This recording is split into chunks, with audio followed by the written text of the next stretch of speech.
For several years I've been very interested in Zimbabwe, because Robert Mugabe is pretty much the only African leader trying to totally dislodge white power in Africa. A little history lesson on Zimbabwe. White supremacy came to Zimbabwe starting with the genocidal lunatic Cecil Rhodes. The country was then renamed Rhodesia. As usual, white power attempting to erase a people by trying to rename them, since names link us to a specific time, place, and culture. About the only thing that remains of Cecil Rhodes today is the so-called Rhodes Scholarship. Many presidents and so-called white liberals have gotten it and are proud of it. The Zimbabwean people did to Cecil Rhodes what all Africans do. They fought him until they won. But, as so often happened, after the Europeans lost power, they may have lost the war, but they won the peace. In Uganda, the British installed Idi Amin to be their puppet and protect their interest, which he did, until he eventually became more willful than they were willing to allow. He tossed out the Asians and denounced the whites. They've claimed, with hardly any evidence, that he murdered thousands, hundreds of thousands, possibly millions. Of course, not a single word of this is true, but it's been repeated so often that people have bought into it. In Kenya, the Brits had no problem letting their hand-picked puppet, Daniel Moi, run things for over 20 years, and when the people eventually barred him from running again, he passed the torch, or rather the knife, to yet another white stooge, Mwai Kibaki. I don't think I have to tell you that South Africa's first black president was himself hand-picked by the very whites whom his so-called Truth Commission has arbitrarily decided to exempt from any and all prosecutions. Anyway, Robert Mugabe was a good little white boy for a while, doing as he was told, securing and protecting white interests. He killed anyone who threatened his rule, and the Brits had no problem with it. After all, he didn't touch the land they had stolen, nor was he interfering with their stealing Zimbabwe's minerals. They loved Mugabe back then. Ah, but they're singing a different song now. To hear the good white folks tell the story today, they sound like the police chief in the movie Casablanca, simply shocked to learn that Mugabe had committed ghastly acts of violence against people back when they were giving him praise and adulation. The knighthood. Foreign Secretary, do you believe he should be stripped of his knighthood? Well, I was horrified to find out that Robert Mugabe had a knighthood. You didn't know? I didn't know that he was Sir Robert Mugabe. You became Foreign Secretary without knowing that? Just on the knighthood, Douglas heard you were Foreign Secretary when he was given the knighthood, I think. I think not. You were in the government when he was given the knighthood. 94? What were you in 94? I was Foreign Secretary. That was when he was given his knighthood. But not by the. Well, I must plead total amnesia, not by me, and not, I think, by the British government. But I'm. Who else can give him a knighthood except the British government? I simply do not know the answer to that. But what I was going to raise was that he was known when he got that knighthood, whoever gave it to him, the British government or I can't think of any other government that could give it to him. It was known already by then that he had massacred 20,000 people in Matabeleland with North Korean trained armies in the 80s. Why was he ever given a knighthood? He hosted a Commonwealth conference, and conceivably it might have been in recognition of that. The Queen went there. He was, I don't say in good standing, but he was a member of the Commonwealth alongside a lot of other people. Of course you did.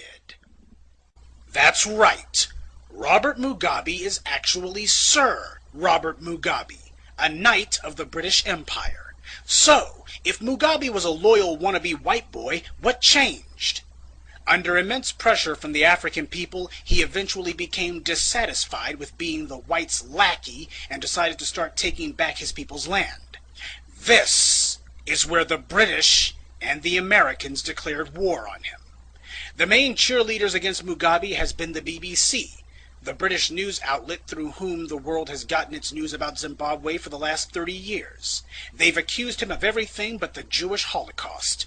Until Mugabe started reclaiming the land, that same BBC wrote nothing but glowing reports about him for over 25 years. But the instant he started taking back the land, they've had nothing but scorn. In order to make it clear how evil Mugabe is, the white media decided to manufacture a hero in their little drama. They chose the MDC, the so-called Movement for Democratic Change. The MDC was started in the late 1990s, back when Mugabe was still carrying water for the whites. The MDC didn't want whites out of power. They just wanted the money the whites had been giving to Mugabe to be given to them instead. The whites at first ignored the MDC, and the MDC couldn't get their candidates elected dog catcher. They had no money and no media support. But when Mugabe started reclaiming the land for his people, all of a sudden the whites started pumping cash into the MDC like crazy. The BBC decided these guys would be presented to the world as heroes fighting against an evil dictator. Of course, they never tell anyone that the only thing the MDC is fighting for is for whites to keep the land they've stolen. No economic policy, no agricultural policy, no educational policies. The MDC's entire political platform can be summed up in 7 words. Don't touch the land the whites stole. Mugabe is called a racist, but the BBC never once has shown the world just who the men who run the MDC are. Men like Ian Kay, a domestic terrorist charged with numerous counts of inciting violence. And this guy is a member of the MDC and is now a Zimbabwean parliamentarian. In a country where whites are only 1% of the population, how is it possible that this guy can be a member of the parliament? Because he's one of the racist white thugs who was running the place during colonialism. He's used the money he stole to engineer a place for himself in the government of a country he shouldn't even be in. Idiots like Morgan Chirangi are only puppets. It's bastards like Kay who actually run the MDC. Chirangi does what they say. But back to the whites' PR war against Mugabe last year. Realizing they couldn't pull in Iraq and gin up a quickie excuse to invade because everyone would recognize it as recolonization, the whites in London decided to take out sanctions instead. And when that didn't work, they asked the US to do the same. The president at that time, W, gladly obliged. Pay attention, because what comes next is crucially important. The US's very first move was to freeze credit against Zimbabwe. I'm sure you've heard the term credit freeze the last 10 months. It's a credit freeze by the World Banks that has brought the U.S. to its knees, destroyed the housing market, and caused a global economic catastrophe. I highlight that so you can understand how important credit is to a national economy, even the U.S.'s. The U.S. still has working farms, working factories, and a service sector, but credit alone has caused nearly 10% unemployment in only a few months. This is what the Brits and Americans did to a country with nowhere near the financial resilience of the United States.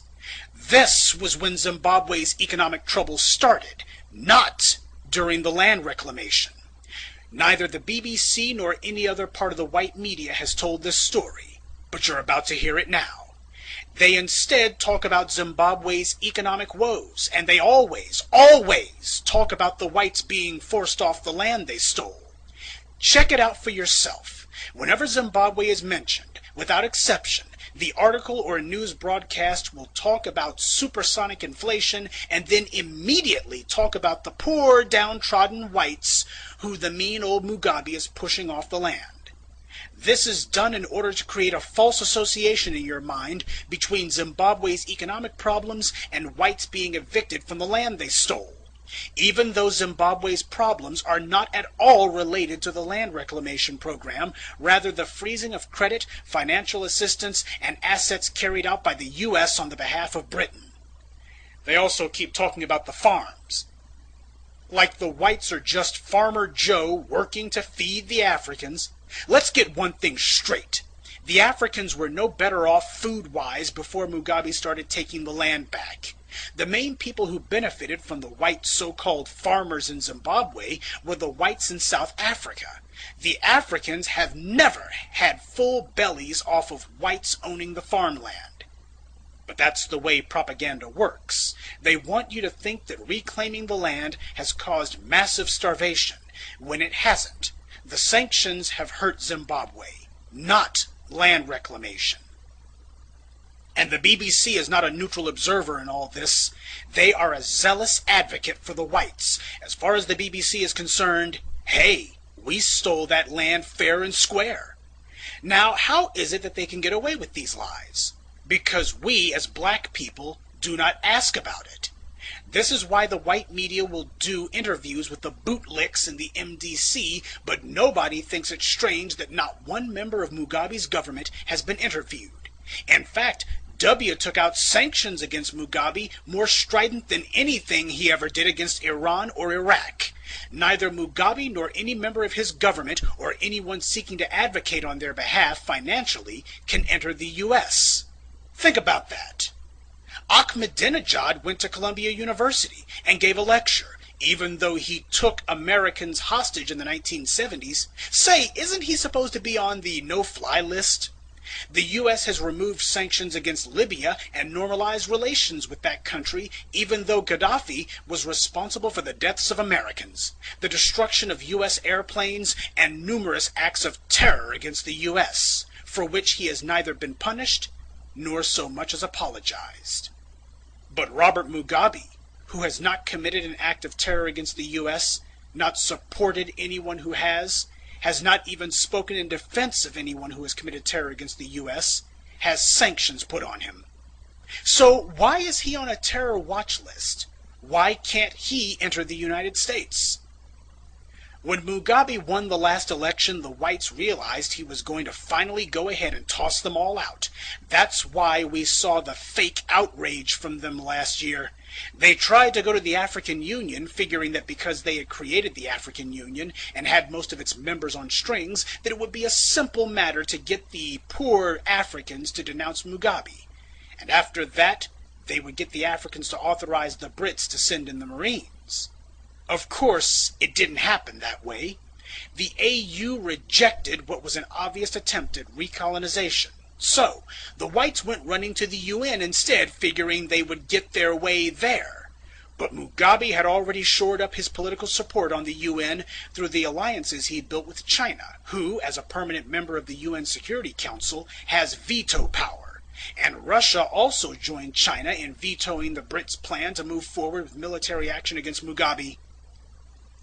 The whites howled and screamed about it. How corrupt the UN is, because one vote is all it takes to derail the whites' well-laid plans. But those same whites have no problem when the US is the only Security Council member to vote against condemning Israel for its violence against the Palestinians, or when the US votes against a resolution condemning racism. Zimbabwe is a small, poor, weak country. But even so, Mugabe has outfought and outthought the Euro clowns every step of the way. It just goes to show, anyone who says you can't beat the whites at their own game never tried. This is why the white media can't get enough of hating the man. To them, he's like O.J. Simpson times a million. Every day they see him, they have to look at a black man who has shown the world that whites can be kicked around, punched around, beat around, thrown off the land they stole, forced to give back the money they robbed the world of, and that if the non-white world bands together, even the U.S. can't do a damn thing about it.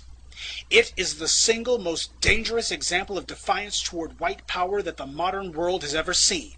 But most blacks don't even know that it happened. What happened to Africa under white rule was the same thing you see today, a relentless PR war to convince the world the Africans were primitive savages and they'd be better off with whites in charge. They can't force the issue, so they need to use the last bastion of white power, the media, to fool people into coming to that conclusion on their own. This is why they cannot allow Mugabe's people into the country, why no reporters will talk to him, and why they must demonize him day and night. Mugabe represents the greatest threat to white power the world has ever seen in the modern age. He's no Nelson Mandela, no stooge. He's a man, a black man, standing on his own 2 feet. No, I don't forgive the thousands of lives Mugabe took, but as it stands, he is fighting for the right thing now. I wouldn't build him any monuments, nor would I praise him. But it's not Mugabe I care about. It's Africa. So I support what he's doing. Because it's way past time somebody had the guts to. This is why President Obama extended, yes, you heard me right, extended the sanctions W took out against Zimbabwe. That's right. Obama is carrying out the whites' orders. And he has no problem letting Zimbabwe's government leaders into the country just so long as they're leaders that the whites approve of. If the whites were really so concerned about electoral fraud and election-related violence in Africa, why haven't they said a word about Kenya? Because at the same time we saw whites working themselves into a lather because some white troublemakers said their votes didn't get counted, in Nairobi, the British-backed dictator was busy killing over 1,000 of his fellow Kenyans and displacing tens of thousands more. Just so you know, even the most outrageous death tolls Mugabe has been accused of in 2008 only came to 130 at most. And that's from the opposition party, who I'm sure had no incentive to lie. All the world press talked about the real massacre going on in Kenya, the real barbarity taking place by the British hand-picked stooge in Nairobi. But for some reason the BBC didn't hear a word about it. The British government didn't go to the African Union and demand that their hand-picked puppet Kibaki be denounced, and they sure as hell didn't go to the UN either. 2 disputed elections, claims of governmental violence in both cases, but one saw the death toll reach astronomical heights, while in the other case the casualties were negligible. Yet who did the whites choose to go after? See, it's never been about land or human rights. Since when have the Euroclowns ever cared about that anyway? It's always been about supporting and maintaining white power. Mugabe has shown the world that even the poorest of nations can overthrow white control if they have leaders committed to it. Every African on the planet needs to be watching this one. Mugabe, regardless of his faults, is showing us the way. And for that, we should support him.